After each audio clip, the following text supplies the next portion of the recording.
Xin giới thiệu một tí về bản thân mình. Tôi là Céline Savoy Collet và Céline là cái tên. Voilà, vous pouvez m'appeler Céline si vous voulez, il n'y a pas de problème. Cả những gì có thể gọi Céline nếu mà thích, không gọi lên. Et donc je viens de Rouen, qui est une ville au nord-ouest de la France. Tôi ở phía tây, phía tây bắc của Pháp. Vous avez ici la cathédrale de Rouen. Đấy là nhà thờ nổi tiếng. Alors, maintenant on va parler d'entéro-IRM et de maladie de Crohn.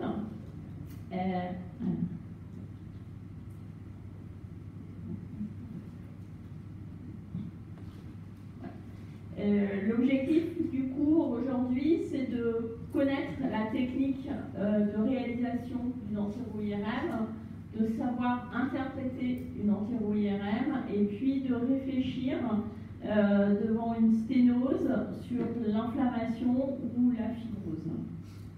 Mục tiêu bài học ngày hôm nay đó là mình nhận biết được các cái kỹ thuật để thực hiện một cái MRI oxy hóa, sau đó là biết cách để mà phân tích cái hình ảnh ở những bệnh nhân mà có bệnh lý Crohn, và cái cuối cùng đó là phải trước một cái hình ảnh mà hẹp của oxy hóa thì mình có thể nghĩ đến những cái bệnh lý, cái dấu hiệu của viêm hộp xương. Alors, un petit peu d'introduction. La maladie de Crohn, c'est une maladie inflammatoire chronique de l'intestin qui va pouvoir donner de l'inflammation, une sténose avec des dilatations et puis aussi complications avec des abcès, des fistules. Et tout ça, ça va évoluer comme ça dans la vie du patient avec des problèmes successifs. Và bệnh lý Crohn là một bệnh lý viêm mãn tính của ống tiêu hóa, gồm có những biểu hiện như là viêm xơ hẹp một đoạn, sau đó giãn các cái đoạn còn lại mà xen kẽ, và cuối cùng là có một cái giò ống tiêu hóa như là giò xuyên thành ống tiêu hóa, có thể là áp xe hoặc là đường giò. Và đây là tiến trình của bệnh nhân bị Crohn mãn tính, đó là có thể là từ tăng dần trong cái tiến trình của bệnh Crohn, có thể cuối cùng là phải là phẫu thuật. Alors, comment faire une entéro-IRM? Il y a une préparation nécessaire pour le patient qui est d'être à jeun 6 heures avant l'examen. On peut boire un petit peu d'eau quand même. Ensuite, le patient vient 45 minutes avant l'examen. Il va boire 1 litre d'un agent hyperosmolaire qui peut être du polyéthylène glycol ou du mannitol. Ensuite, il est installé sur le dos avec une antenne en réseau phasé et un centrage abdominopelvien. Ce qui est important, c'est vraiment 45 minutes avant pour boire 1 litre pour distendre l'aisance digestive. Và có những cái bước để chuẩn bị trước khi tiến hành một cái MRI ruột non, bao gồm có là nhịn ăn trước đó 6 giờ, có thể uống nước nhưng mà nước đó là nước không có ga, và trước 45 phút trước khi chụp mình phải tiêm một cái chất mà có tăng nồng độ thẩm thấu, ví dụ như là polyethylene glycol hoặc là một cái mannitol. Cái này một rất là quan trọng để làm tăng cái độ căng của thành ống tiêu hóa, bởi vì những cái chất mà tăng nồng độ thẩm thấu thì nó sẽ không hấp thu vào đường ruột, nên là nó giữ nước giữ ở trong cái lòng ruột sẽ làm căng cái ống tiêu hóa được. Và sau đó là một cái vùng chụp là khu trú vào trong vùng bụng chậu. L'examen doit aussi être fait avec injection d'antispasmodiques comme le glucagon, 1 mg intraveineux très lentement, parce que les séquences sont très sensibles au mouvement digestif. Attention, si le patient a un phéochromocytome, c'est contre-indiqué. Et puis, on injectera aussi des chélates de gadolinium, donc 2 injections. Et l'injection d'antispasmodiques doit être faite avant les séquences qui sont sensibles au mouvement, avant les séquences T1 injectées avant la diffusion. Và trước khi chụp các cái triệu sông mà nhạy với cái sự chuyển động dễ gây nhiễu thì chúng ta phải tiêm một cái chất gọi là chống nhu động ruột, giảm nhu động ruột như là glucagon 1 mg, tiêm bị ung thư thường bị thượng thuận á, thì chúng ta chống cái đó chỉ định và sau đó là có thể tiêm gadolinium, sau đó là tiêm thuốc cảnh, đúng không? Từ những cái chuyển xung mà nhạy với chuyển động ví dụ như là T1 hoặc là xung diffusion. Alors, les séquences, donc il y a 3 types de séquences classiques. La première, c'est les séquences à l'état d'équilibre, comme celle-ci. Par exemple, chez Siemens et Truffist, ce sont des séquences rapides et sans apnée. Ensuite, la deuxième type de séquence, c'est les séquences T2, phase spin-écho, sans suppression de graisse. Ça c'est important. En axial et en coronal, par exemple chez Siemens, les séquences AST. Et c'est intéressant surtout pour bien chercher l'œdème de la paroi. Et puis les séquences T1 en écho de gradient, en apnée, avec suppression de graisse, là cette fois avec, et injection tant artérielle, tant portale, 7 ou 8 minutes, en coronal ou en axial. On peut faire l'axial sur le segment pathologique, coupe de 3 mm, et là toujours après l'antispasmodique, sinon ça bouge. Chúng ta có 3 cái chuỗi xung cơ bản trong cái MRI ruột non, gồm có là chuỗi xung cân bằng, hay còn gọi là chuỗi xung Truffist ở hãng Siemens. Đây là chuỗi xung nhanh mà không chịu ảnh hưởng nhiều của nhu động ruột nên có thể là không cần nín thở. Chuỗi xung T2 xóa mỡ trên ASEAN Coronal, ở Siemens thì gọi là xung AS, và cái này là rất là tốt trong phân biệt để phát hiện được những cái phù của thành ống tiêu hóa phù nề. Và sau đó cuối cùng là chuỗi xung T1 gradient echo là phải nín thở, vì đây là chuỗi xung nó nhạy với lại chuyển động. Mà xung T1 xóa mỡ và tiêm thuốc ở cho các thì động mạch, thì tĩnh mạch cửa và thì muộn 7 phút trên mặt phẳng ASEAN Coronal, cắt qua cái chỗ mà bị bệnh lý, chỗ mà bị có tổn thương ống tiêu hóa sạch mới. Bây giờ đã cắt là 3 mm và sau khi tiêm các cái chất chống nhu động ruột. D'autres séquences sont possibles en option, en plus, les séquences de diffusion. Diffusion avec B0 et B800 en axial. Et là, il faut aussi que les anses soient bien distendues et immobiles, c'est-à-dire qu'il faut avoir mis avant l'antispasmodique, sinon c'est flou. Voici donc 2 exemples, le B0, B800 et B800. Voici ici une anse pathologique avec un épaississement en hypersignal, ici l'épaississement là, et voici l'épaississement en hypersignal. Ça c'est pathologique. Ngoài ra chúng ta có thể chụp thêm cái chuỗi xung là diffusion từ B10 tới B800 trên một ASEAN. Và khi mình chụp cái chuỗi xung này thì cái ruột non là phải được căng tối ưu với lại là không có di động. Có nghĩa là chúng ta phải chụp sau khi tiêm các cái chất chống di động ruột. Đây là chuỗi xung B0, B800. Chúng ta thấy có hiện tượng là dài thành và tăng tín hiệu trên chuỗi xung B800. Đây là các cái hình ảnh đoạn ruột của bệnh lý. Donc, en résumé sur la technique, 45 minutes avant polyéthylène glycol, on commence par les séquences axiales et coronales, si besoin, à l'état d'équilibre, puis les séquences en T2, par exemple, AST. On met le glucagon, l'antispasmodique, on fait la diffusion, le T1 avec injection, différents temps.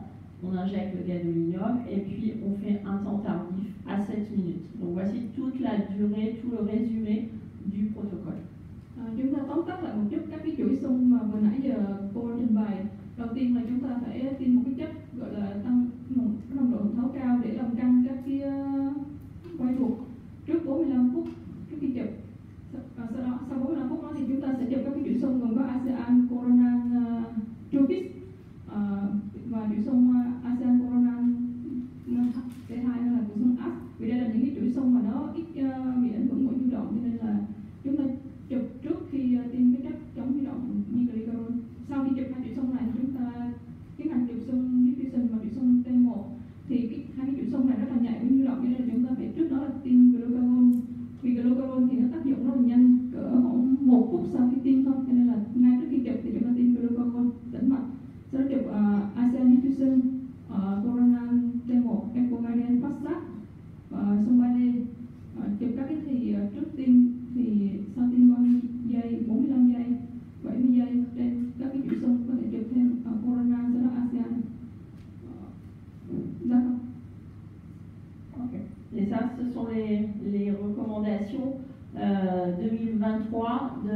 la Société française d'imagerie abdominale. Đây là cái triệu xung này là cái protocol được khuyến cáo của cái hiệp hội chẩn đoán hạnh của Pháp năm 2023 mới.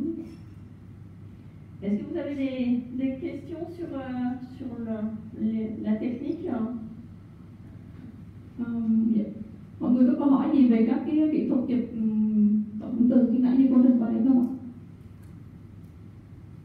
Could you give some techniques to reveal the scan time? Infrared alpha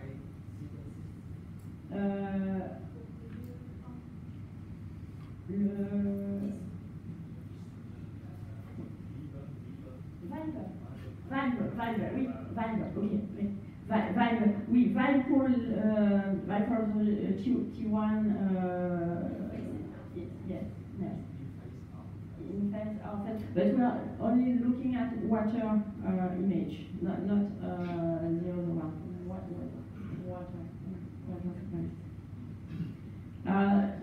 Vous pouvez aussi faire en plus des séquences ciné. Des séquences ciné comme ça, je ne sais pas si ça va bouger.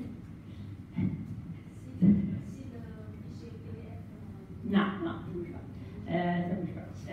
Donc, on voit les os bouger en faisant les séquences. Ngoài ra chúng ta có thể chụp thêm cái xung cine trước khi tim chắc giống như động ruột trên cái xung ở trên xung tris.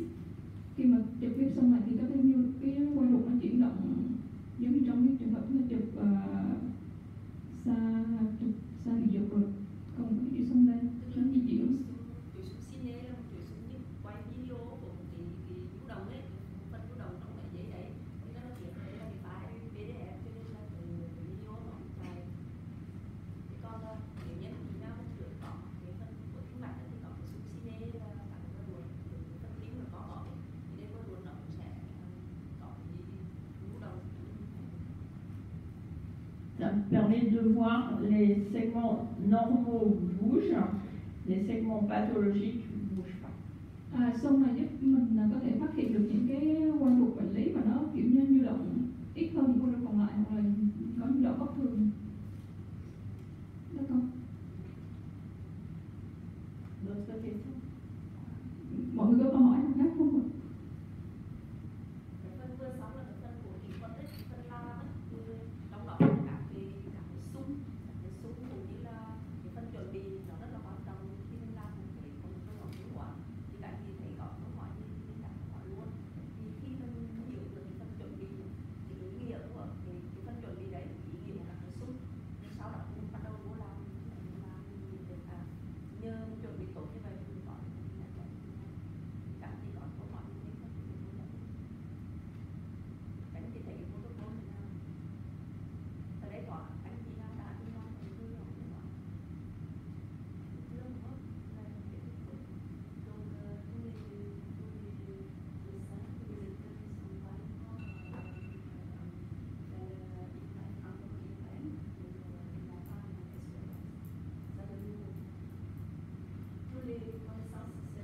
Ah, c'est nouveau, d'accord, ok. Alors, scanner.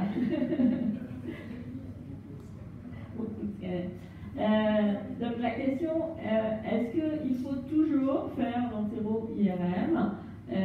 On peut faire du scanner. Không chỉ có MRI mà chúng ta có thể có chụp thêm cả CT scan trong các trường hợp cấp. Không phải lúc nào mình chụp MRI trong ruột non, mà có thể có những trường hợp chúng ta phải chụp cái máy vi tính trong trường hợp cấp cứu. Et on fait surtout du scanner quand c'est compliqué. Là, il y a le pneumo-péritoine, là, il y a l'épanchement et là, il y a une sténose. Donc là, on est sur une maladie de Crohn compliquée et dès qu'il y a complication, on est beaucoup mieux en scanner qu'en IRM. Đối với những trường hợp mà bị Crohn mà có biến chứng thì trên CT scan sẽ phát hiện tốt hơn. Ví dụ như là các cái thủng sẽ có những khí trong phúc mạc, và tụ dịch xung quanh, hoặc là có hẹp các đoạn ruột, nên là thì CT sẽ phát hiện tốt hơn là MRI. le scanner, c'est possible, surtout dans le cadre de l'urgence. Si on suit le patient ou si on fait un bilan, la performance diagnostique scanner et IRM, c'est à peu près pareil. L'intérêt de l'IRM, c'est que c'est pas irradiant, donc c'est préférable parce qu'on va répéter ces examens. On peut aussi faire une ingestion orale en scanner. L'échographie, pourquoi pas, mais ça dépend vraiment de l'opérateur. Sauf en pédiatrie, où la pédiatrie, on peut faire de l'échographie. Donc quand on voit tout ça, le gagnant, c'est quand même l'entéro-IRM, mais il est possible de faire du scanner.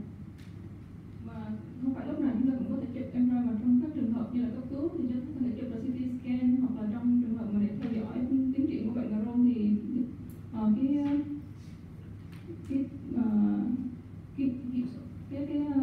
giá trị của CT scan và MRI là ngang nhau. Và MRI thì ưu thế là nó không có nhiễu xạ. Và ngoài ra là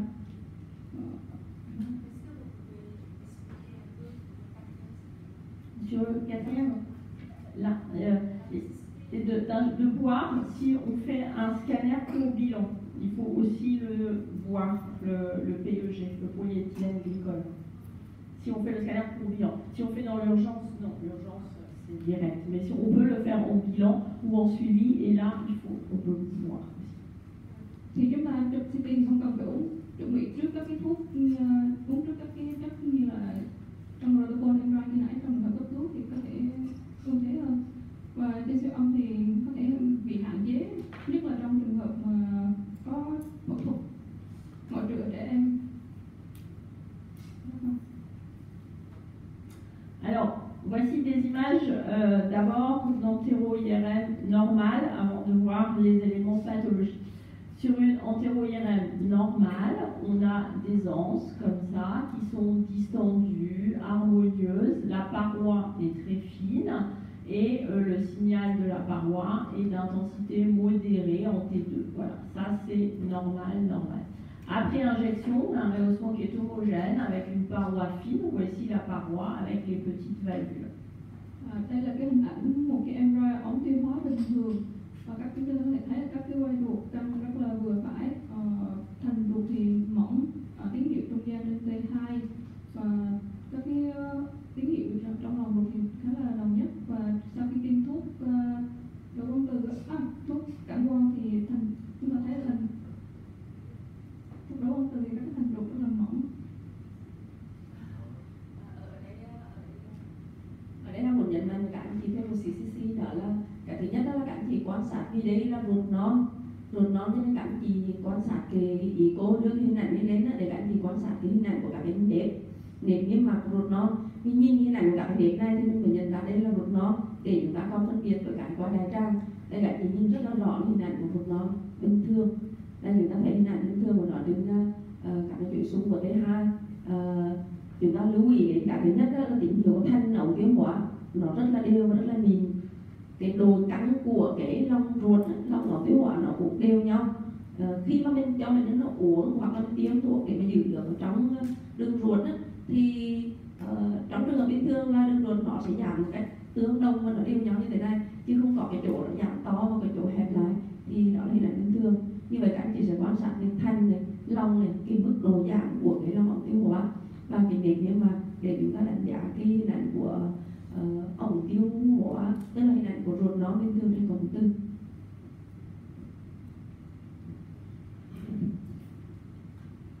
Alors, encore des images normales.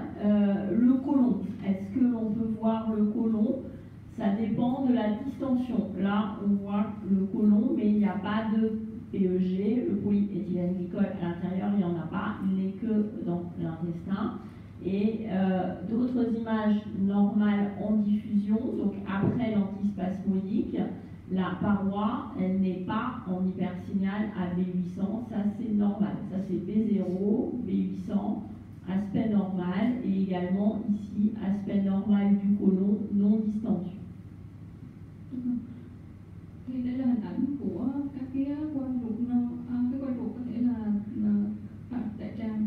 Đây là hình ảnh bình thường của đại tràng mà không có chất tương phản ở trong lòng, nên hình ảnh dẫn đến ký hiệu trên T2, nhưng mà đây là bình thường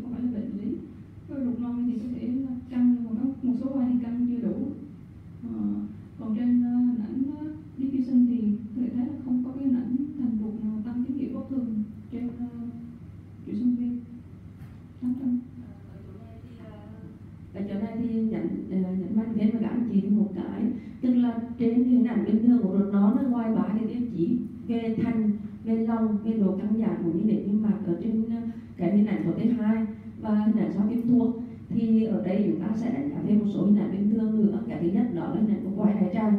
Các anh chị sẽ thấy là quai đại tràng nó không ngấm các cái chất mà mình tiêm vào lúc này để mà vào ruột non ấy, cho nên là ruột non thì nó sẽ tăng tín hiệu, nhưng mà quai đại tràng thì nó sẽ không tăng tín hiệu trên cái hình ảnh cộng từ. Và ở đây là chúng ta phân biệt rõ đâu là ruột non, đâu là đại tràng, nó rất là dễ dàng, là cái thứ nhất. Cái thứ hai đó là hình ảnh của quai ruột non thì trên chuỗi số diffusion mà B0 á, là nó sẽ tăng tín hiệu, nhưng trên B1000 B800 thì nó sẽ không tăng tín hiệu nữa, và đây là hình ảnh bình thường. Các anh chị lưu ý, tất cả những hình ảnh này là hình ảnh bình thường, thì khi chúng ta nhìn quen với các hình ảnh bình thường thì khi nó xuất hiện cảm bất thường thì chúng ta sẽ phân biệt nó rất là dễ. Les patients sont souvent opérés et après chirurgie, on a une présentation particulière. Donc quand le patient a eu une chirurgie, post-chirurgie, il a souvent une anastomose iléocolique, puisque souvent dans la maladie Crohn, c'est l'iléon terminal qui est malade.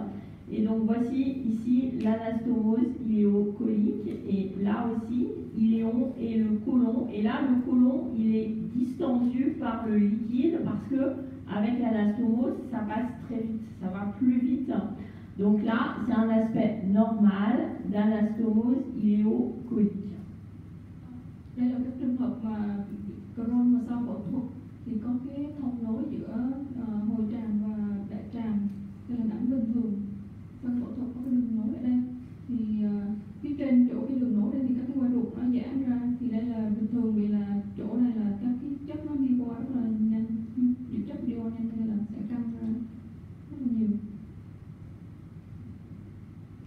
Autre aspect que l'on peut voir chez nos patients qui ont été opérés, c'est la stomie.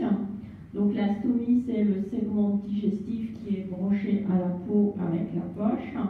Et dans ces cas-là, le liquide, il va très très vite dans la stomie et on la remplit. Donc attention au débordement, parce que comme l'on donne 1 litre de PEG, tout peut arriver très vite dans la stomie. Donc il faut raccourcir un petit peu le temps d'examen, il faut aller plus vite dans les séquences.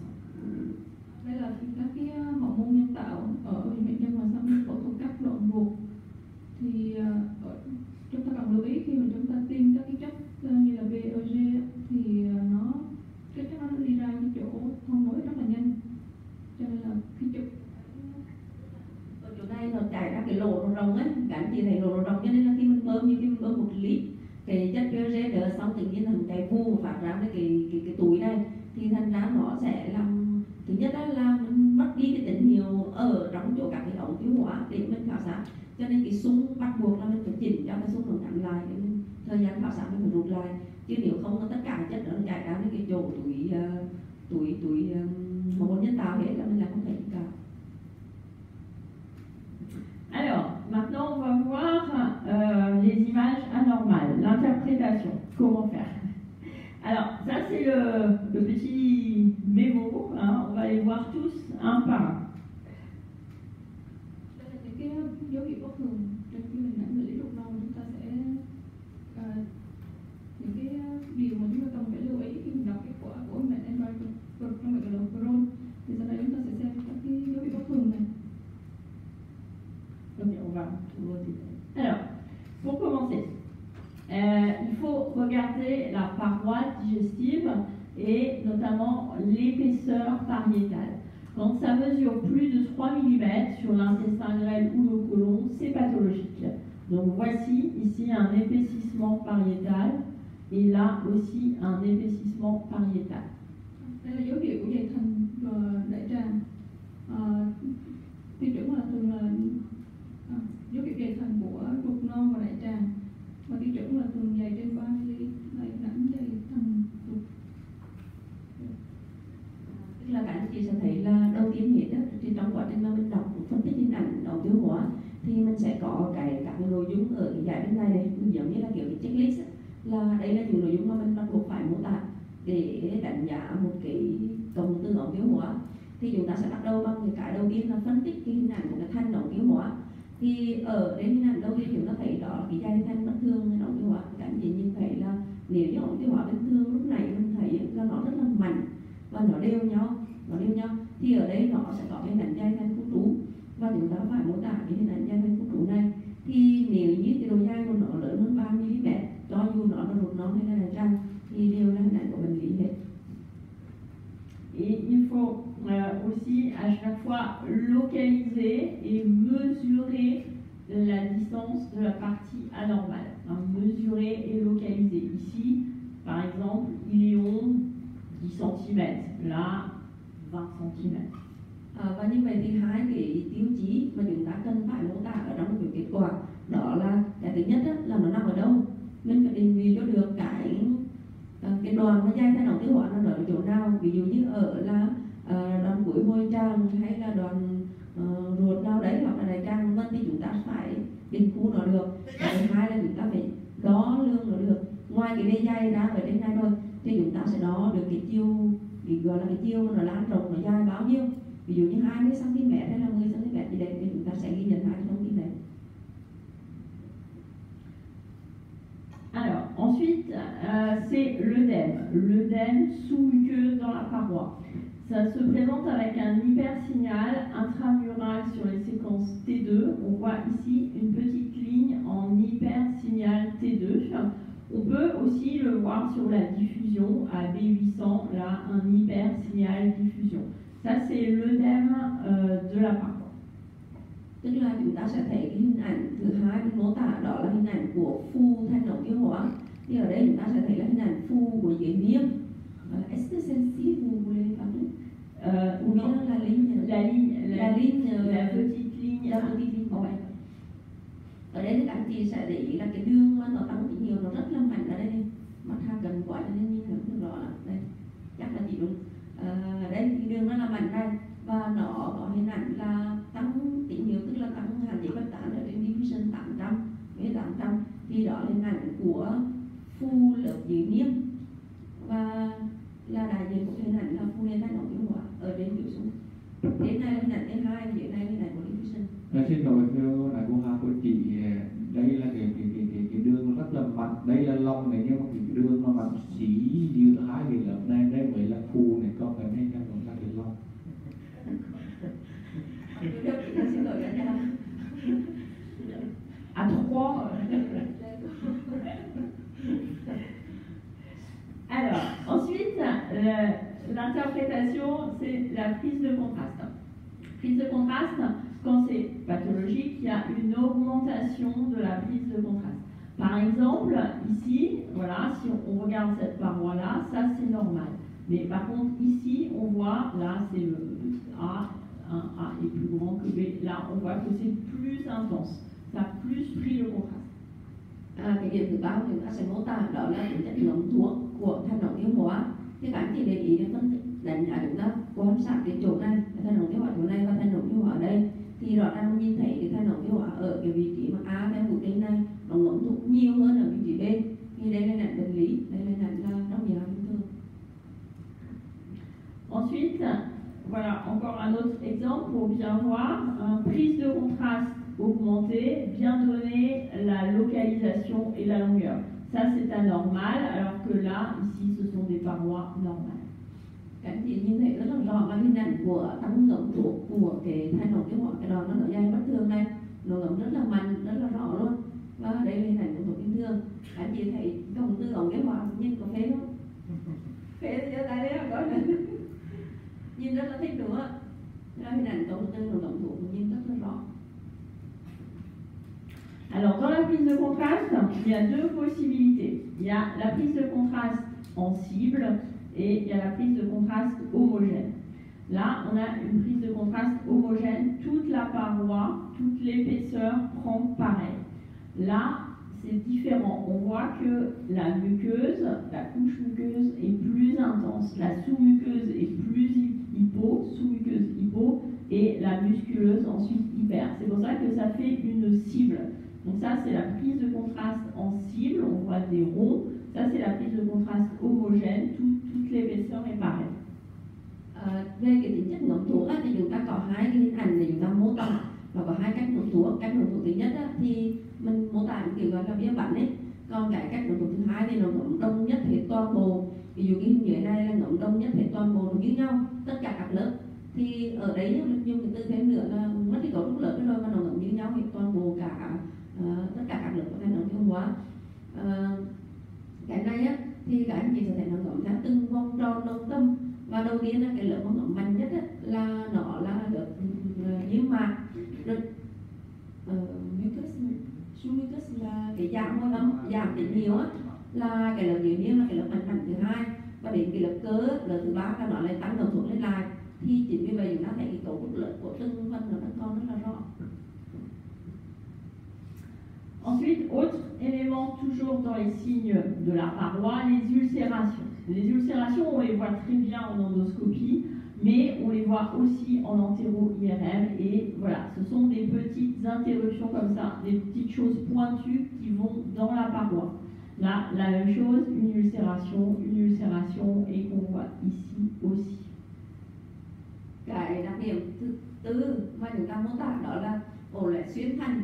Cái này thì biết mắt các anh chị nhìn có rõ không, có hai như sơ. Đây là chỉ theo mũi tên thì các anh chị sẽ thành đồng tiêu hóa như thế này, nó bắt đầu có những cái ổ đồng thuốc đối qua, nó khuyết vào trong thanh á, nó lõm vào và nó đồng một ổ thuốc. Thì đây cũng vậy, nó rất là kín đáo. Nó đây cũng vậy, thì đó chỉ là hình thành các cái ổ lết xuyên thành. Nó rất là đặc trưng cho cái chuyện là tổn thương của trong Crohn á, là nó xuyên qua cái lớp cơ và nó xuyên thành ổ tiêu hóa. Thì nó làm mất liên tục cái thành ổ tiêu hóa, làm chúng ta nhận ra là dễ dàng hơn. Alors, maintenant on quitte la paroi, on va aller voir les signes extrapariétaux et on peut voir une inflammation péridigestive, c'est-à-dire autour du segment pathologique. Voilà, ici on a une inflammation, il y a une infiltration de la graisse tout autour du segment pathologique. Các anh chị nhớ trong cái phần mà mình mô tả cái bất kỳ một cái ống tiêu hóa nào á, là mình nhớ là có 3 phần. Các anh chị nhớ nha, ghi trong sổ mở ra hoặc là 3 phần. Phần thứ nhất là mình mô tả về thành ống tiêu hóa. Cái thứ hai mình sẽ mô tả về các cái cấu trúc xung quanh thành ống tiêu hóa. Và cái thứ ba là mình sẽ mô tả về biến chứng. Thì sau khi mô tả đầy đủ 4 cái đặc điểm trong thành ống tiêu hóa, đến thành ống tiêu hóa như thế này rồi, thì chúng ta sẽ mô tả sang cái phần của cái xung quanh. Thì trong cả phần xung quanh, cái đầu tiên là chúng ta sẽ mô tả cái thâm nhiễm mở ở xung quanh cái thành ống tiêu hóa, đặc biệt là xung quanh cái đoàn ống tiêu hóa mà nó bị tổn thương khu trú đấy. Thì các anh chị sẽ thấy là cái hình ảnh của thâm nhiễm mở rất là rõ ở khu vực này. Voici encore une inflammation péridigestive avec ce que l'on appelle l'hyperémie mésentérique, le signe du peigne. C'est ce qu'on voit ici, ça fait comme un peigne pour les cheveux. C'est l'inflammation autour de la paroi. Voici une anse digestive épaissie anormale, très inflammatoire. Et là, on a le signe du peigne qui montre la vascularisation augmentée. Ở đấy các anh chị thử nghĩ xem thử là nó giống hình cái gì mà mình hay gặp ạ. Thì đầu tiên hiện là chúng ta sẽ phân tích cái hình ảnh của một cái thâm nhiễm mở ở quanh thành ống tiêu hóa. Mở đây là cụ thể là thâm nhiễm ở mặt treo, và các anh chị thấy mặt treo ở đây nó có hình ảnh kịch lược, tức là từng cái răng này của kịch lược và nó tăng tưới máu ở trên cái phần mặt treo này. Đây một hình ảnh của cái kịch lược.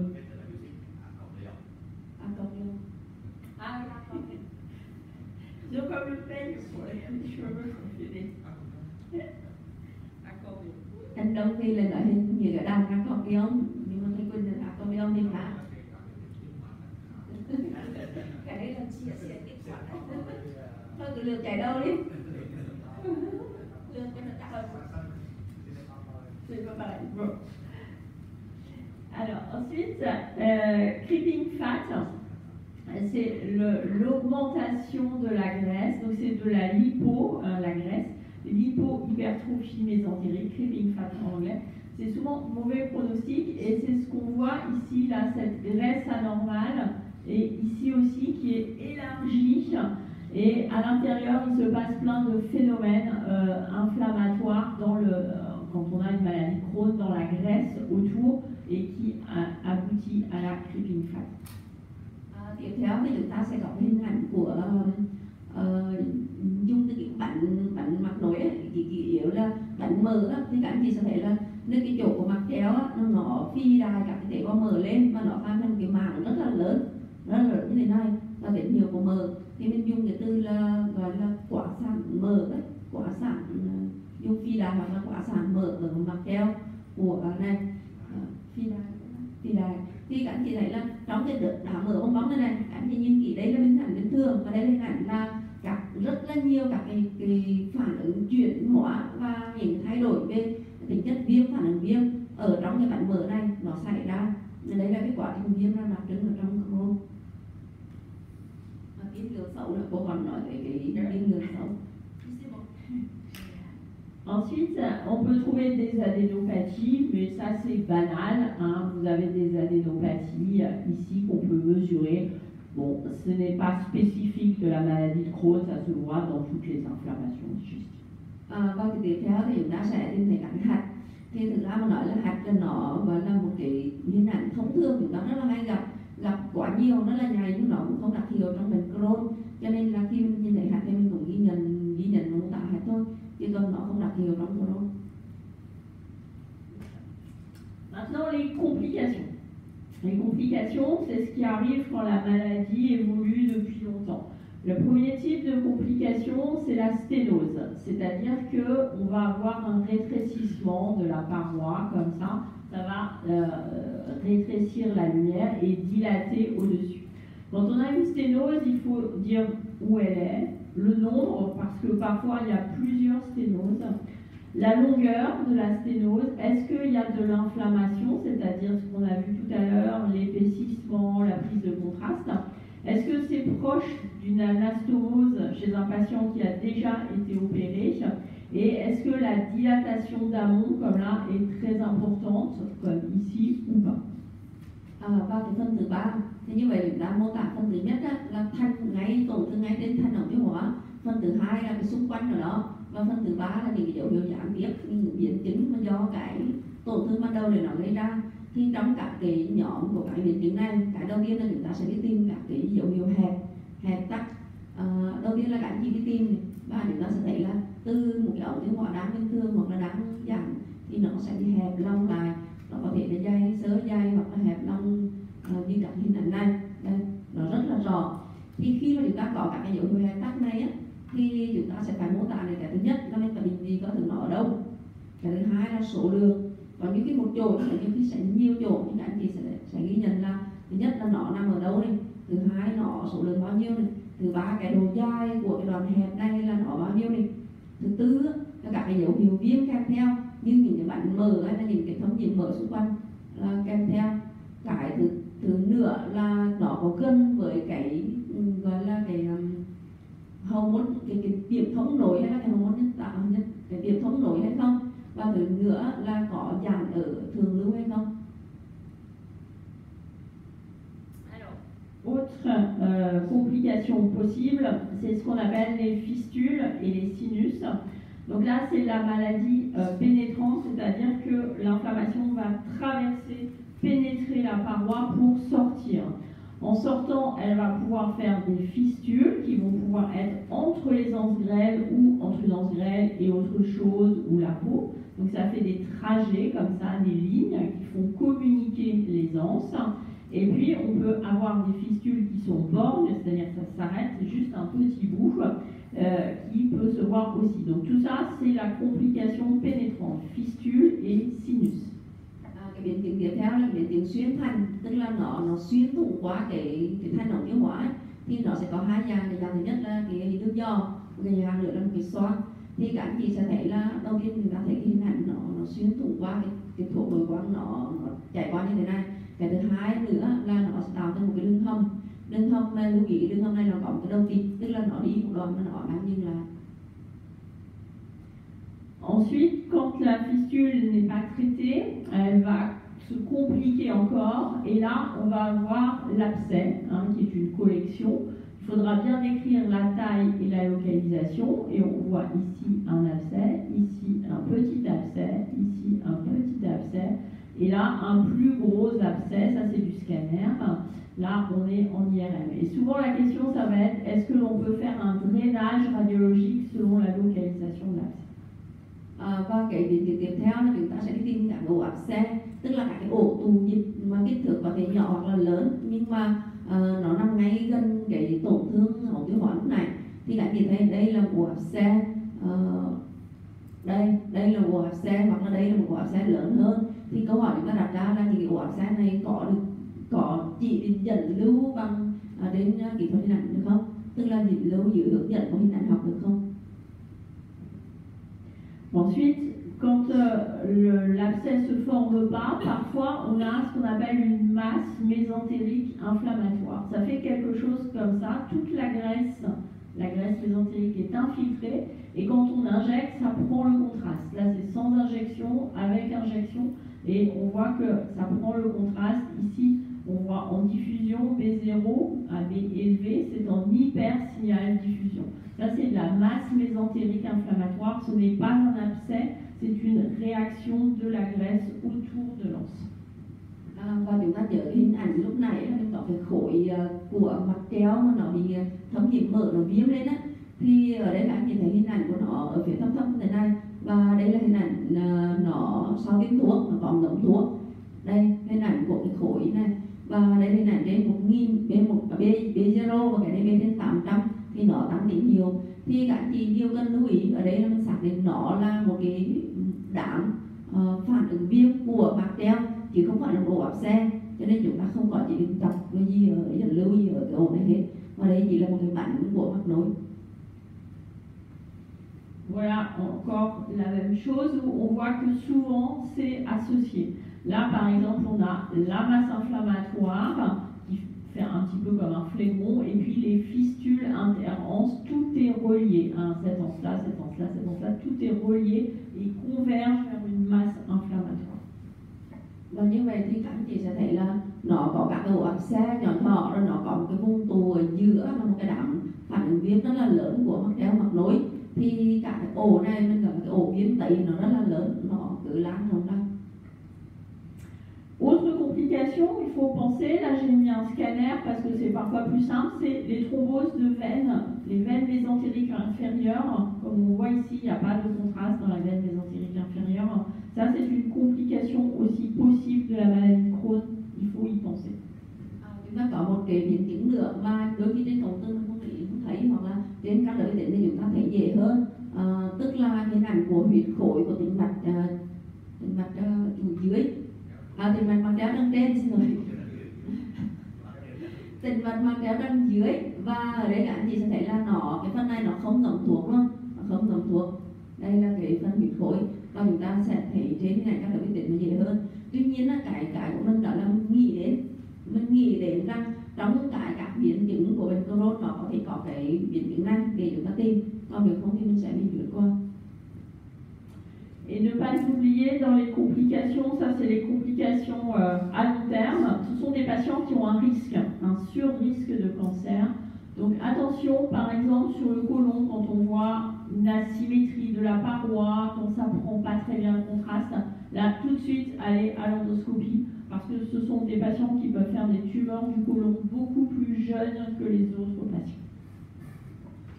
Và cái điều cuối cùng chúng ta không được quên, không nghĩ đến đó là cái nguy cơ mà chuyển dạng thành ung thư. Thì ở đây chúng ta sẽ thấy rằng là với những cái bệnh nhân mà có Crohn á, thì cái chuyển biến thành ung thư, đặc biệt là ở người trẻ, nó nhiều hơn rất là nhiều so với những người khác. Thì chúng ta sẽ thấy là quan sát cái tổn thương trên thành ống tiêu hóa nó gọi là đồng tâm hay là nó không đồng tâm, nó lệch tâm như thế này, và nó tính chất ngấm thuốc như thế nào, nó tạo khối không. Và ngay lúc này thì chúng ta phải làm siêu phải làm nội soi ống tiêu hóa, chúng ta bấm sinh địa về chẩn đoán. Alors, on a vu que les sténoses pouvaient se voir comme complications et la question est est-ce que on va pouvoir faire la différence quand le patient va avoir une sténose, donc une réduction de la taille de l'anse. Est-ce que c'est plutôt de l'inflammation ou est-ce que c'est plutôt de la fibrose? La différence, c'est que si c'est l'inflammation, c'est un traitement médical. Si c'est de la fibrose, ça va être un traitement chirurgical. Donc c'est deux choses différentes.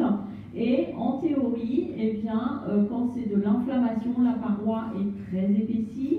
Il y a un hypersignal T2 et il y a un rehaussement en cible. On a vu tout à l'heure le rehaussement en cible et l'hypersignal T2. Quand c'est de la fibrose, la paroi est peu épaissie, c'est plutôt en hyposignal T2 et la prise de contraste est moins intense et homogène. Donc ça, c'est pour essayer de faire la différence inflammation-fibrose. Est-ce que c'est possible? C'est la question. Và điều quan trọng là chúng ta phải phân biệt được cái việc mà hẹp lòng nó là do viêm hay là do xơ. Thì nếu mà do viêm á, chúng ta chỉ cần điều trị nội khoa thôi, nhưng mà do xơ thì chúng ta phải phẫu thuật. Thì các cái đặc điểm mà để phân biệt giữa một cái hẹp lòng do viêm và do xơ thì dựa vào đầu tiên là cái bề dày của thành. Trong là viêm thì thành nó dài lên mà xơ thì không dày. Trên T2 thì viêm thường là tăng tín hiệu mà xơ thì giảm. Và trên cái nặng của viêm thì có kiểu hình là nấm thuốc dạng bia bắn, còn xơ thì nấm thuốc thường là đồng nhất. Mais en vrai, dans la vraie vie, c'est plus compliqué parce qu'on peut trouver de l'association entre inflammation et fibrose dans la maladie Crohn. La fibrose, c'est un mécanisme qui est lent, irréversible, et l'inflammation, c'est le point de départ de la fibrose. Donc les deux peuvent être associés et ça peut s'auto-entretenir. Normalement, une inflammation aiguë, ça doit cicatriser, mais quand c'est répété comme ça, avec la maladie Crohn, à la fin, le processus de fibrose se met en marche, commence. Lý thuyết là như vậy, nhưng mà trên thực tế thì rất là khó để mà phân biệt được giữa hai cái hình ảnh, hai cái quá trình là viêm hay là xơ trên ảnh. Và trong bệnh Crohn thì có sự hiện diện của cả viêm và xơ, đây là hai tiến trình có thể cùng tồn tại với nhau. Và thường mà xơ thì nó là một cái cơ chế tiến triển rất là chậm và không có hồi phục được, và được gây ra do một cái hiện tượng là viêm. Và cái bình thường thì viêm mà viêm cấp thì có thể là làm được, nhưng mà trong trường hợp mà cái viêm mà có lặp đi lặp lại mà luôn xảy ra thường xuyên lặp đi lặp lại thì có thể tiến triển ra một cái xơ.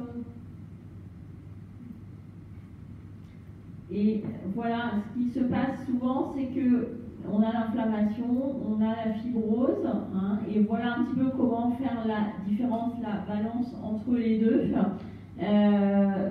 Quand il y a plus d'inflammation, on a donc dans les signes de tout à l'heure la paroi épaissie, l'œdème, la prise de contraste intense sensible, les ulcérations, et puis pour les signes extrapariétaux, on a le signe du peigne ou de l'accordéon, la fistule, l'abcès, la masse inflammatoire et les adénopathies. Tout ça, c'est dans les signes ce qui va vers l'inflammation. Và giữa mà cái viêm và xơ thì khó phân biệt hoàn toàn, tuy nhiên là chúng ta có thể cân nhắc những cái yếu tố để chúng ta nghĩ nhiều tới viêm hơn hay là xơ hơn. Thì những cái yếu tố mà nghĩ hướng nhiều tới viêm hơn thì bao gồm có là dấu hiệu trên thành và dấu hiệu ngoài thành. Trên thành thì chúng ta có là dày thành, phù nề, lớp dưới niêm, có ngấm thuốc mạnh dạng bia bắn, có loét, và các cái dấu hiệu ngoài thành khác, ví dụ như là dấu hiệu về tiết lược cô trình bày khi nãy, hoặc là dấu hiệu giò áp xe, có cái khối ở mặt treo có viêm, hoặc là các cái hạch mặt treo xung quanh là cái dấu hiệu mà hướng tới viêm nhiều hơn là xơ. D'accord. Et la question souvent se pose, c'est pour le choix entre le traitement médical ou chirurgical. Et donc souvent, on va poser la question au radiologue, est-ce qu'il y a une inflammation? Est-ce que c'est dilaté? Et comment ça va évoluer? Et en plus, il y a des éléments bien sûr cliniques, la calprotectine, ça c'est un prélèvement biologique, et la CRP, qui vont pouvoir intervenir dans le choix du traitement médical ou chirurgical de la sténose. Và việc quyết định là lựa chọn điều trị giữa một điều trị nội khoa và phẫu thuật đó, thì nó phụ thuộc vào rất là nhiều yếu tố. Là một nhà chẩn đoán ảnh thì chúng ta phải nhận biết được đây là cái trường hợp này có viêm hay không, có giãn các cái quai ruột thượng lưu hay không, và có cái tiến triển trình của nó theo thời gian đang ở giai đoạn nào. Và ngoài ra chúng ta phải kết hợp với các cái xét nghiệm cận lâm sàng khác như là calprotectin hoặc là CRP, và đương nhiên là cần kết hợp trên bối cảnh lâm sàng của bệnh nhân. Autre question qui est aussi à l'entéro-IRM, ça va être de voir l'évaluation sous traitement. Si l'on a dit le patient a une inflammation, on commence un traitement, on va nous poser la question comment ça va, comment ça évolue. Parce qu'aujourd'hui, il y a des biothérapies qui existent, qui sont très efficaces. Et la cible de ces traitements, c'est d'essayer d'avoir une cicatrisation de toute la paroi, de la muqueuse, toute l'épaisseur de la paroi. Et donc, on va, nous, en imagerie, on voit toute la paroi. Alors que l'endoscopie ne voit que la muqueuse. Donc ça, c'est la question qui va être posée. Et donc le consensus, ça c'est les sociétés européennes d'Abdominal Radiology et Crohn's Disease. Entéro-IRM est performant pour le suivi thérapeutique, mais on va voir que les modifications sont plus lentes, il y a un retard par rapport à la clinique et l'endoscopie. Donc l'entéro-IRM aussi pour l'évaluation sous traitement.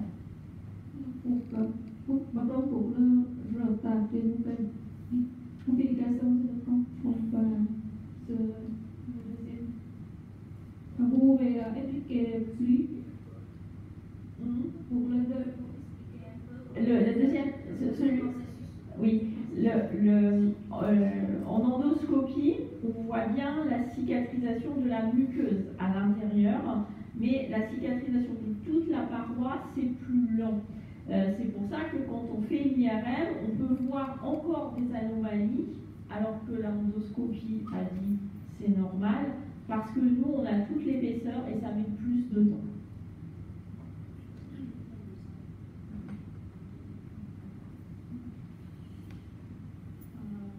Và để đánh giá cái điều trị của Crohn thì hiện nay các cái phương pháp điều trị mà sinh học đang rất là phát triển.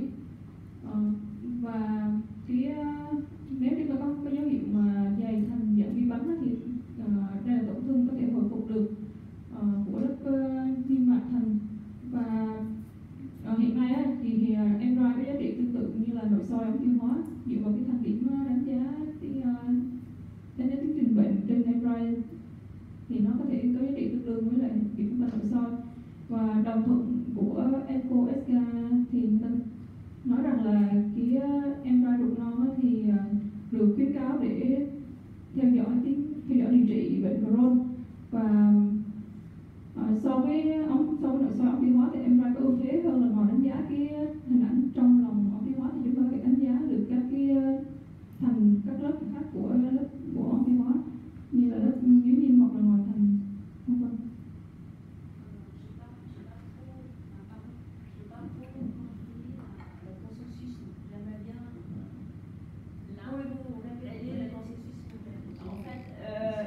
L'entéro-IRM pour le diagnostic. Ça, c'est pour performance. Oui. Et le deuxième idée, en fait, la cicatrice. Ça veut dire les images de modification ou de sous-traitement sur IRM, on peut voir plus tard de clinique. Oui, c'est ça. D'accord. Un peu plus tard. Plus tard. Ce qui fait qu'on peut avoir un malade qui va bien, la biologie est bien, l'endoscopie est bien, mais l'entéro-IRM, il y a encore de l'inflammation. Mais c'est pas grave, il faut juste attendre un peu. D'accord. Donc ça c'est comme sur clinique et endoscopie, c'est un peu sous-estimé. Oui, exactement, parce que ça voit, l'endoscopie ne voit que la muqueuse. Et la maladie de Crohn, c'est une maladie de toute la paroi. D'où la supériorité. Thì với thực sự hiểu cái consensus của cái hội về tổng tư tiêu hóa này, cái ý thứ nhất là cái cộng hưởng từ ống tiêu hóa được xem là một cái kỹ thuật có thể sử dụng để theo dõi quá trình điều trị, là cái thứ nhất. Cái consensus thứ hai là ý là như thế này: những cái thuyên giảm trên lâm sàng và trên nội soi là nó xuất hiện sớm hơn, nhanh hơn. Tuy nhiên những cái thuyên giảm ở trên hình ảnh cộng tư là nó chậm hơn là bởi vì thế này, lâm sàng là đỡ đau cái họ bị liền, hoặc là nội soi mà cái bề mặt của tổn thương nó đỡ lẹn cái là người ta nội soi người ta nhìn thấy là nó phẳng ly liền. Tuy nhiên hình ảnh cộng tư thì mình nhìn thấy cái tổn thương của niêm, dưới niêm, cơ, thậm chí phía ra phía ngoài đi nữa, mình thấy hết toàn bộ cái thành ống tiêu hóa. Cho nên là cái chuyện phục hồi cái thành ống tiêu hóa toàn thể á, là chắc chắn là nó chậm hơn rất là nhiều so với lâm sàng. Thì ở đây chúng ta muốn nói rằng á, là nếu mà đánh giá cái điều trị thì đánh giá em ra sẽ chính xác hơn, còn đánh giá bằng lâm sàng và bằng nội soi nó sẽ bị đánh giá thấp. Tức là mình nhìn thấy nó lành rồi, nó đỡ rồi, nhưng thực chất á, cái thành ống tiêu hóa nó vẫn còn rất nhiều tổn thương ở lớp niêm, dưới niêm và lớp cơ.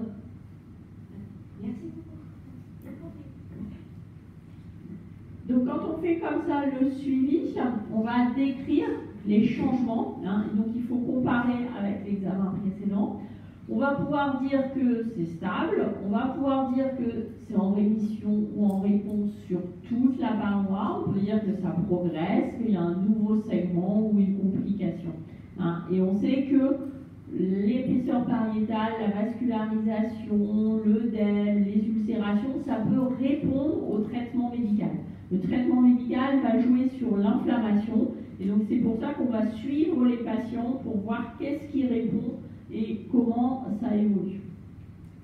Và trong cái đánh giá điều trị bệnh Crohn thì có những cái thay đổi chúng ta cần lưu ý, như là có sự đáp ứng xuyên thành, tức là giữa các cái lớp thành ống tiêu hóa hay không, tức là có sự trước đó là tăng, ví dụ giờ giảm, ví dụ thì là có sự hồi phục của thành ống tiêu hóa, giai đoạn bệnh ổn định và có cái tiến trình của viêm nó có thuyên giảm hay không, và liệu là Crohn có bị ảnh hưởng tới các cái đoạn khác hay không, có xuất hiện thêm các cái tổn thương ở cái ống tiêu hóa mới hay không, hoặc là có cái biến chứng ví dụ như là giò áp xe hay không. Và chúng ta biết rằng là cái sự gia tăng cái độ dày của thành, tăng tưới máu, phù nề hoặc là loét là và những cái biến đổi cấp ở ngoài thành có thể là một cái đáp ứng điều trị chứ không phải là một cái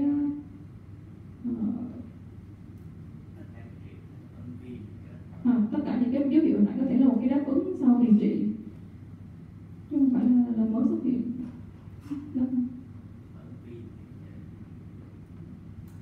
Et il existe aussi maintenant des scores en IRM, notamment des scores comme ça qui font un mélange entre les épaisseurs de paroi, la prise de contraste relative, l'œdème, les ulcérations, et puis sur les différents segments coliques, et on calcule tout ça et on peut suivre l'évolution. Và để đánh giá cái đáp ứng điều trị thì chúng ta có cái thang điểm trên MRI, nó tương tự với là trên lâm sàng và trên nội soi, và thang điểm đó thì dựa vào có một công thức, nó bao gồm là có cái độ dày thành, nhóm thuốc cảm quan, phù nề thành hay là loét hay không, và ngoài ra có thêm các cái vị trí của bất thường, ví dụ như là trực tràng, sigma hoặc là đại tràng xuống, đại tràng ngang. Chúng ta cái thang điểm này là giúp chúng ta đánh giá từng phần, đánh giá toàn thể. Certaines situations sont un petit peu particulières. Donc un cas particulier, c'est la récidive post-opératoire. En général, c'est la coloscopie qui est l'examen principal avec une classification. Mais on peut voir ici une récidive. Là, c'est une anastomose iléocolique. On a vu au début du cours l'anastomose iléocolique normale. Là, c'est une anastomose iléocolique avec une inflammation, une récidive post-opératoire. C'est fréquent, cette situation, très fréquent. Đây là trường hợp mà còn tái diễn sau phẫu thuật. Thì trước đây là theo cái phân loại của lúc kia thì là nội soi hồi minh tràng đó là tiêu chuẩn vàng để đánh giá cái tiến triển cái tồn dư sau phẫu thuật. Thì cái này chúng ta có thể quan sát thấy trên MRI trong hình ảnh phôi chỉ ở đây thì có cái nặng tăng nấm thuốc của quay ruột và nặng phản ứng viêm mặt treo xung quanh trong cái mũi tên này. Đây thì này chỉ là sự lúc đó được mổ nó không thấy, Được mổ nó không thấy, tức là thấy cái tổn thương của Crohn thôi, nhưng mà sau mổ là kiểu kiểm tra đánh giá điều trị thì tự nhiên thằng thấy đây ghi nhận này, thì cái này là cái residuum, cái tồn dư. Cho hỏi thật cái này, cô có nói về cái ileocoloscopy, cô có xác định ileocoloscopy sẽ việc gì á, và sẽ gặp Le côlon et on remonte. Oui. Alors, il y a plus parce que c'est post-opératoire. C'est possible que s'il y a chirurgie et anastomose iléocoïque. Et là, l'endoscope passe à travers l'anastomose. Chỗ này anh Đông hiện ra một cái đó là hay, đó là cái này là cô nói là chuẩn vang á, là nồi sói, đại tràng và hôi tràng. Thì tại sao nồi đại tràng hôi tràng thì làm gọi là làm nồi sói ảo, hay là làm từ dưới lên này ra? Thì cô bảo là cái này là làm từ dưới lên, tức là làm từ dưới đại trực tràng lên đại tràng, xong nó luôn qua cái video cái hôi tràng. Thực chất cái này là do mổ cái rốn á, là người ta đã cắt nó xong nối hôi tràng với đại tràng trực tiếp. Cho nên mình sói phải đi thì có cái này được, vì mình đã bỏ qua cái bánh tráng hết, cho nên anh Đông thắc mắc có siêu. Voilà, alors pour conclure, j'espère que voilà, vous avez tout reçu. Je vous conseille de suivre ça, checklist d'interprétation. Ça permet de ne rien oublier. Et puis vous avez vu toute la description des signes. Et aujourd'hui, clairement, l'antéro-IRM, quand elle est faite avec des critères de qualité, on a vu les séquences injectées, l'antispasmodique, il y a vraiment une sémiologie très riche qui est ici, c'est très riche. Et puis maintenant, aussi, c'est important dans le suivi thérapeutique. Ça, c'est un petit peu plus nouveau. Avant, c'était surtout diagnostic initial. Maintenant, c'est le suivi thérapeutique. Et nous, dans le service, on fait des antéro-IRM comme ça répétés à des patients jeunes pendant toute leur vie, les patients qui sont sous biothérapie. En général, on attend 1 an si le patient va bien, parce que justement, comme on l'expliquait, ça met du temps à se voir et ça permet de voir si le patient va dans le bon sens ou s'il faut changer le traitement, augmenter par exemple. Ở đấy là cái slide tổng kết, các anh chị học cái sáng nhưng là có cái slide này là xong việc của phân biệt và hiệu quả đi. Đây là anh chị nhớ này, trong cái bảng của checklist đó, để cho mình phân tích một cái cổng tư ống tiêu hóa, chúng ta nhớ là có 3 cái mục rất là lớn. Cái thứ nhất là cái thanh ống tiêu hóa, cái thứ hai là những dấu hiệu quanh thanh ống tiêu hóa, cái thứ ba là cái biến chứng. Và anh chị em nhớ là trong cái này mình phải nhớ rất là kỹ là định vị nó ở đâu và đo đạc nó như thế nào. Đấy, thì nó sẽ bao gồm thanh ống tiêu hóa này, phu nê dưới niêm này, và ngậm thuốc như thế nào và còn có là xuyên thành hay không. Đây là tổn thương ngay trên thành, trực tiếp trên thành ống tiêu hóa. Cái thứ hai, tổn thương xung quanh là chúng ta nhớ là nó thấm nhiễm mỡ ở quanh thành ống tiêu hóa như thế nào, có cái mảnh mỡ nó như thế nào, mảnh mỡ của mặt treo nó như thế nào, và phi đại hạt thì cái ý nghĩa, cái giá trị và cái cách đánh giá nó như thế nào. Và cuối cùng các cái biến chứng thì chúng ta đi tìm cái điểm hẹp tắc thì chúng ta mô tả rất là nhiều cái liên quan đến hẹp tắc, cũng như đường dò hay là các cái xoắn, cái ngách, cái đường hông ấy. Rồi thì chúng ta sẽ tìm các cái khối của mạch nối, cũng như là áp xe và huyết khối của tĩnh mạch mạch ra đằng dưới. Thì khi chúng ta mô tả được theo cái checklist này thì gần như là sẽ không bao giờ chúng ta bị quên hay là bị sót gì hết.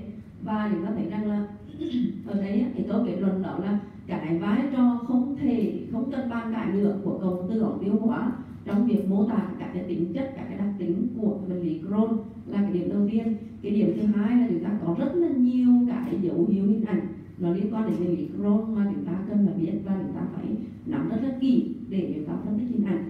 Và cái điểm thứ ba là cái điểm này là đang còn được gọi là được đẩy mạnh lên, được truyền thông rộng rãi đẩy mạnh lên, đó là cái vai trò của cổng tư trong cái việc theo dõi cái quá trình điều trị.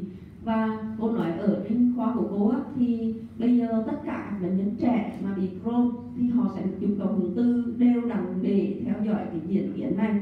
Và có hỏi á, là thời gian theo dõi là bao lâu, thì cô nói cái lần đầu tiên thì thường là sẽ, nếu có vấn đề gì xảy ra hết á, đáp ứng điều trị tốt thì sẽ 1 năm sau thì sẽ làm cái cổng tư đầu tiên. Nhưng sau đó thì cũng tùy thuộc cái diễn tiến, cái đáp ứng điều trị thì xem thử có cần thay đổi phương án điều trị không hay là như thế nào đó, thì có thể là theo dõi hàng năm hoặc là chậm hơn.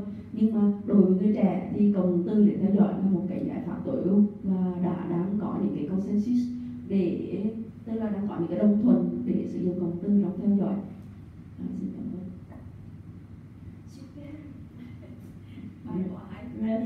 Bài hay lên đây với hai cái này đồng biến cô này nè. Ai thấy bài hay à? Một tay.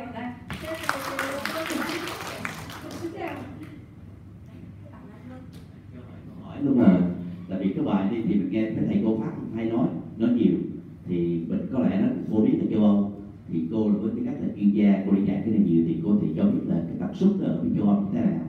Và nếu như cô có những thông tin về những nước khác như Việt Nam, nước châu Phi này thì thật rất là nãy ở Việt Nam có nhiều không? Khi các thầy cô dạy được gặp y tế này, tại vì mình nghe nhiều lắm nhưng mà nếu mà cái bệnh lý thì chưa gặp thực tế bệnh nhân. Không biết là ở tỉnh Việt Nam có nhiều không?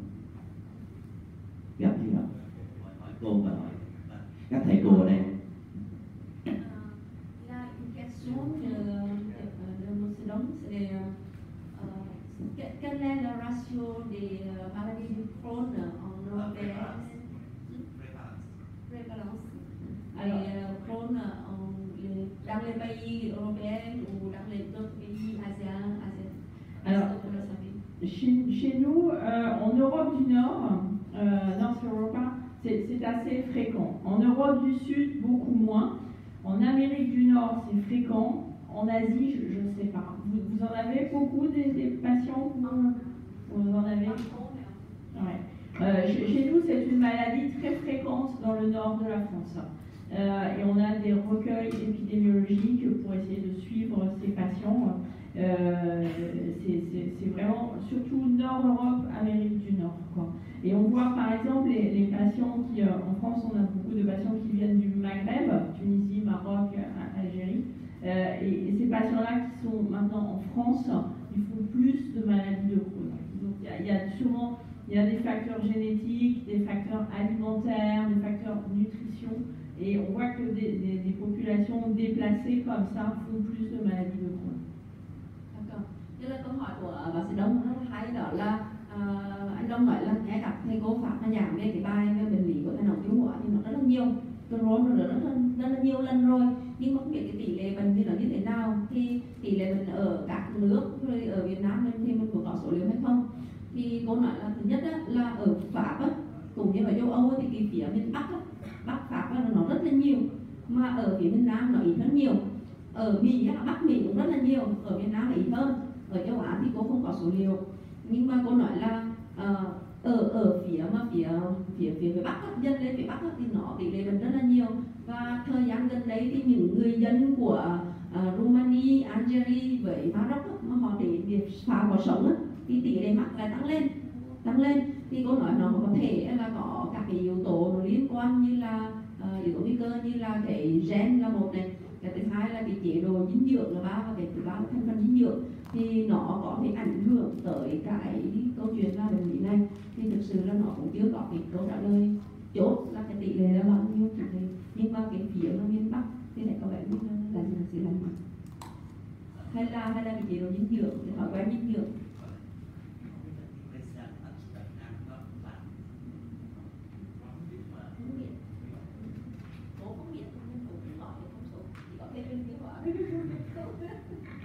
On a demandé de prévalence au Vietnam, on ne sait pas.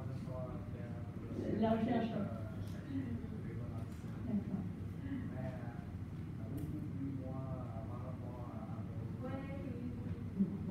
L'autre jour, comme la visite, l'autre jour, chez nous, on a beaucoup moins, c'est d'activité. Mais de plus en plus, on a augmenté la prévalence de l'activité. Il y en a beaucoup en France. Oui, et ça, c'est un changement des régimes alimentaires et alimentation. Này có cô có nói cái này rất là đẹp, là cái hợp tiêu tắc á, tĩnh mạch mà phải rất dữ cho bệnh Crohn á, thì không biết là cái đó mà nếu gặp các triệu chứng tiêu tắc mà sâu, là lúc đó c'est donc l'image avec la logo de la belle et ça c'est là, ils sont retraités comme la logo de la belle, c'est pareil. Oui, parce que ça s'étend après, ça s'étend jusqu'à la veine porte. Ouais. Et c'est vrai compliqué. Oui, bah oui, il faut traiter en coagulation.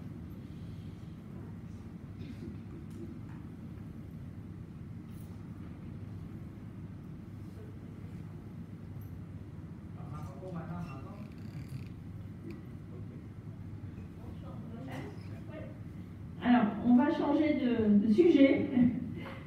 On va parler des tumeurs neuroendocrines. Donc là, on est en oncologie, hein, c'est différent. Voilà un petit peu les objectifs du cours. Vous voulez faire une pause ou non? J'enchaîne ou...